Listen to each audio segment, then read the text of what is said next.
मेरे पास सबसे most common question लोगों का ये होता है कि हमारी सिपें चल रही हैं, लेकिन हम सिप से ज़्यादा कंफर्टेबल है डायरेक्ट इन्वेस्टिंग से। मेरे पास सिर्फ एक आंसर है, इसकी कैलकुलेशन पे आप थोड़ा ध्यान देना। अगर आज की डेट में आपके पास कोई कैश फ्लो वाला बिजनेस है या फिर कोई जॉब है, उसके पैसे से जो सेविंग वाला पार्ट है, उसमें आप 6 से 7% की रिटर्न चाहते हैं, चुप करके आप एफडी कर दीजिए।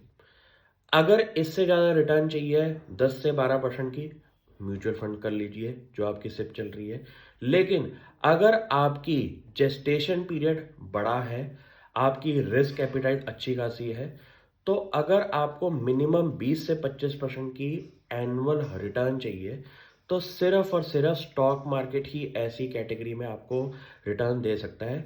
क्योंकि अगर कोई बंदा स्टॉक मार्केट के अंदर प्रॉपर क्राइटेरिया के साथ काम करेगा और वो अपना सब्जेक्टिव व्यू रखेगा मार्केट के अंदर अपनी खुद की एनालिसिस करके, तो मुझे लगता है कि ऐसा काम करने से 2 से 3 साल के टाइम पीरियड के बाद आप मार्केट बीटिंग रिटर्न्स लेके आ सकते हैं अपने पोर्टफोलियो के अंदर।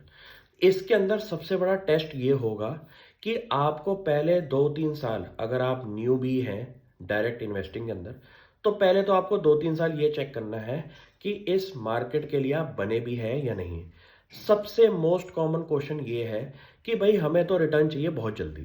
जल्दी मिलता ज़रूर है, लेकिन इसके अंदर एक जो पेशेंस लेवल है शुरू के टाइम पीरियड का, वो काफ़ी लोगों को समझ नहीं आता।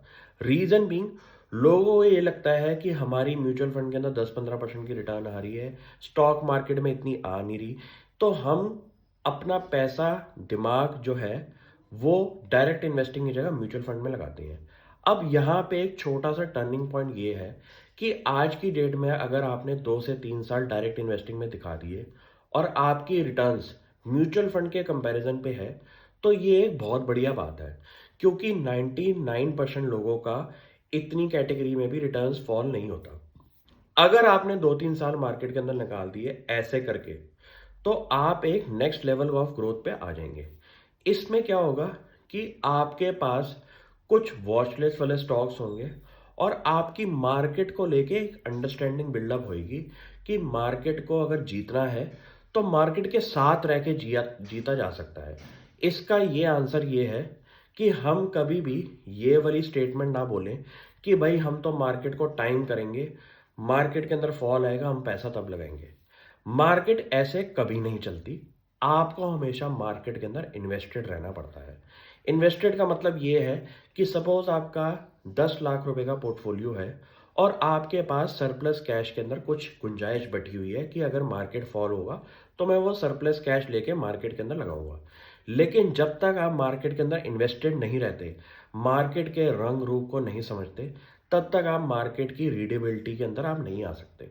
क्योंकि मार्केट को रीड करना दुनिया के हर एक्सपर्ट भी हार चुके हैं कि मार्केट को रीड कैसे करना है, कि मार्केट यहाँ से ऊपर जाएगी या नीचे जाएगी या क्या होगा। इस स्टेटमेंट से दूर रहना शुरू कर दीजिए। उससे अच्छा ये है, मार्केट को समझने की कोशिश करें कि आज की डेट में अगर आप ऐसा मेंटल एप्टीट्यूड लेके बैठे कि यहाँ से अगर मार्केट ऊपर जाती है तो मैं थोड़ी सी प्रॉफिट बुकिंग करूँगा, मार्केट यहाँ से नीचे जाती है तो मैं अपनी पोजीशंस जो मैंने सोची हुई थी वॉच लिस्ट के अंदर, उन पोजीशंस पे काम करूँगा। अगर आप इस स्टेटमेंट पे ध्यान दें तो आपको ये समझ आ जाएगा कि मैंने ऐसी मार्केट रीडिंग को लेके कोई बात करी नहीं है। क्योंकि मैं कभी भी मार्केट को प्रेडिक्ट नहीं करता। मैं ये प्रेडिक्ट करता हूँ कि अगर मेरा स्टॉक जो मैंने वॉच लिस्ट में डाला हुआ है वो मेरे कंफर्टेबल लेवल पे आ जाए तो मैं उसको खरीद लूंगा। मेरा पोर्टफोलियो स्टॉक अगर मुझे इस लेवल की रिटर्न दे रहा है और मेरे टारगेट पूरे हो रहे हैं स्टॉक को लेके, मैं स्टॉक में प्रॉफिट बुकिंग करूंगा। और ऐसा करते करते आपको क्या होगा, 4 से 5 साल के टाइम पीरियड में आपके पास गिनती के कुछ स्टॉक्स होंगे जिसमें आप मैसिव ट्रेडिंग करनी शुरू कर देंगे। क्योंकि आपको ये समझ आ जाएगा 4 से 5 साल के टाइम पीरियड में कि इस स्टॉक के अंदर 10-15% का एक मूव आता है जो मार्केट ने कभी देखा ही नहीं और ना कभी दिखाया है। क्योंकि लोगों को ये लगता है कि हमने ये 100 रुपए की चीज ली और 115 पे हमने 2-3 साल के बाद निकाल दी और हमने सिर्फ 15% कमाए। नहीं, अगर आप मार्केट में ट्रेडिंग के माइंडसेट से आप बैठे हैं, तो इसी स्टॉक के अंदर आप अगले 3 साल के अंदर मिनिमम से मिनिमम 10 से 15 बारी ट्रेडिंग करके पैसा कमा सकते हैं। और ट्रेडिंग करके ही बड़े से बड़ा इन्वेस्टर जो है वो आज की डेट में अपने आप को इन्वेस्टर कहता है, क्योंकि ट्रेडिंग एक ऐसी अपॉर्चुनिटी क्रिएट करता है जहां पे आपको कैपिटल, अगर आपके पास कॉन्स्ट्रेंट है तो आपका कैपिटल क्रिएट होता है इन्वेस्टमेंट्स के लिए। मैंने पिछले 10 सालों के अंदर बहुत ज़्यादा ट्रेडिंग करी। उस ट्रेडिंग से ही मैंने अपना कैपिटल क्रिएट किया इन्वेस्टमेंट्स के लिए, और उन्हीं स्टॉक्स के अंदर इन्वेस्टमेंट्स करी जहां पे मेरा थोड़ा सा लगाव लगा रहा कि यार ये स्टॉक के मेरे पास 100 शेयर तो होने चाहिए, इस स्टॉक के मेरे पास 200 क्वांटिटी तो होनी चाहिए। ऐसी चीज़ों के साथ आप काम करें और अपना सर्कल ऑफ कॉम्पिटेंस बढ़ाएं। ऐसे लोगों के साथ आप बातचीत करें, ऐसी चीज़ों को आप फॉलो करें। फॉलो करने वाले चैनल्स जैसे ये हो सकते हैं कि आप ट्विटर रोज़ का आधा घंटा दें, न्यूज़ आप रोज़ की पढ़ें, यूट्यूब पे अच्छे इन्फ्लुएंसर ना पकड़े, लेकिन वो लोग पकड़े जिनकी अंडरस्टैंडिंग मार्केट को लेके काफ़ी ज़्यादा बढ़िया है। क्योंकि कोई बंदा अगर अपनी कंपनी को समझाने में 5-10 मिनट लगा रहा है और उसकी बात में आपको लगता है दम है, तो ऐसे लोगों को आप फॉलो कर सकते हैं। इससे आपका अपना लर्निंग जो कर्व है वो बहुत बढ़िया होगा कंपनियों को पढ़ने में। अगर ये चीज़ें आप फॉलो कर लें, मुझे लगता है कि आप खुश होकर लोगों को ये बता सकते हैं कि म्यूचुअल फंड सही है, लेकिन उन लोगों के लिए सही है जो कि 10-12% की रिटर्न से सेटिस्फाइड है।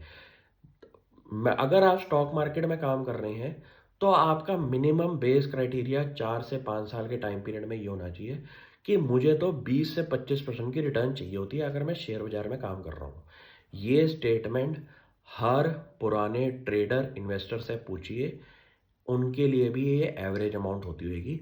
आप हिसाब लगाएं कंपाउंडिंग का कि अगर 30 साल के टाइम पीरियड में आपने थोड़ी सी मेहनत ज़्यादा कर ली और डायरेक्ट इन्वेस्टिंग शुरू कर दी, तो आपकी जो कैलकुलेशंस हैं आने वाले फ्यूचर के अंदर, जो आपका कैपिटल क्रिएट हो सकता है, उसका ना कोई हिसाब नहीं होगा, क्योंकि उसके अंदर पावर ऑफ कंपाउंडिंग लगेगी। और परसेंटेज में हल्का सा भी चेंज अगर आपका बनता है तो पूरे के पूरे कॉर्पस के अंदर ज़मीन आसमान का फ़र्क बन सकता है। इसको आप ट्राई एंड टेस्ट कर सकते हैं।